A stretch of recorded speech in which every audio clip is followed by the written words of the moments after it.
Buong magdamag walang kuryente sa mansyon kaya naman init na init naman ang ating mga pack members. Hello pack members! Welcome back to Husky Pack TV. Ipaparinig ko sa inyo ngayon kung gaano kaingay si Hercules kasi alam nyo ba ganito rin siya kaingay magdamag.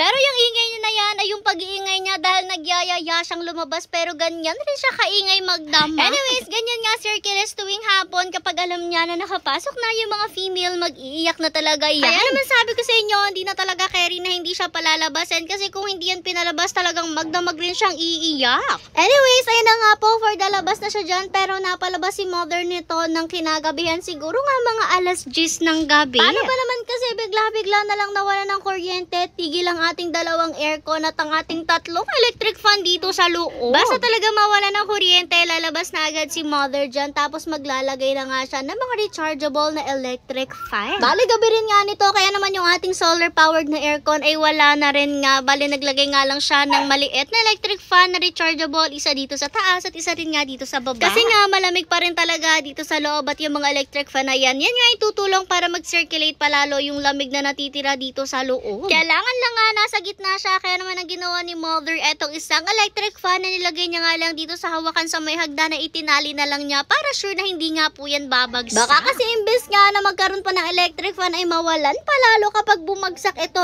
wala na magagamit ang ating pack members. Init na init pa naman sila ngayong gabi dahil nga walang kuryente. Ito nga lang talaga ang kalaban natin yung mawalan ng kuryente. Madalas pa naman sa atin ditong mawalan kaya nakakaloka talaga. Ito naman na yung mga pangmalakasan din ni mother na electric fan na kahit magdamagan nga ay carry talaga at hindi naubusan ng baterya. Para naman hindi kulong at may pumasok pa rin na hangin ay binuksan naman ni mother etong bintana. Parehas ng bintana dito sa taas since dito nga lang may bintana para dyan nga po papasok yung hangin na kukuhanin naman ng electric fan at ibubuga rin nga. Malamig rin naman ang simoy ng hangin kasi gabi na nga at alam nyo naman magpapasko na kaya naman tuwing gabi ay medyo malamig na rin dito sa labas. Noong time nga na to tahimik na yung pack members natin kasi may kanya-kanya na nga silang electric fan pero alam nyo ba may isa pa rin na umiiyak-iyak at nangingibabaw kasi hindi pa rin carry yung electric fan na ganyan para sa kanya. Kilala nyo naman na kung sino yan, walang iba kundi si Hercules kaya naman si mother dumiretso na nga siya dito sa lagayan niya ng mga rechargeable na fans pati na rin nga ng mga ilaw. Marami kasi si mother na ganito, sinasabi ko nga sa inyo is lagi tayong ready kung mawala man ng kuryente tapos kapag may lalabas nga tayong pack members may dala rin tayo palagi mga ganitong rechargeable fans. Bukod pa daw alam nyo rin naman na nagka-camp tayo kaya naman eto rin yung mga dalahin namin at heto nga nilabas ni mother etong isa niyang malaking electric fan from Temu. Inaayos na nga ni mother at lahat naman nga to ay fully charged basta talaga may kuryente. Mini-make sure ni mother na lahat nga po ng mga rechargeable fans natin tsaka mga ilaw is may charge para kung mawalan man is ready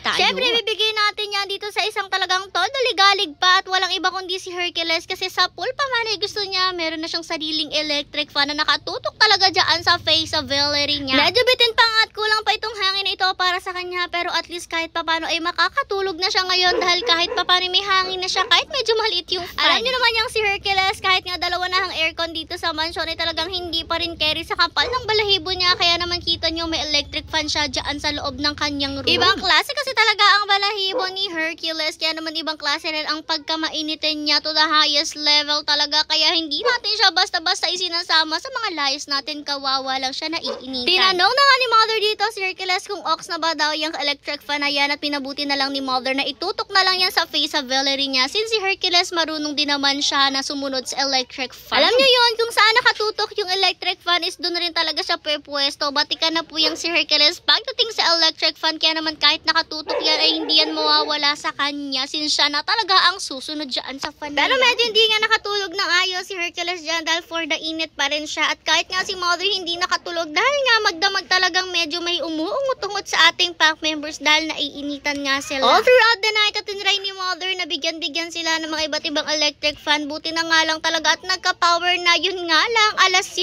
ng umaga nagka-power. Pero kaya pala yata nawala ng kuryente is may nakita nga kami dito na parang tumumbang poste. Tapos alas 5 nga siguro na ayos na kaya nagka-power na ulit dito.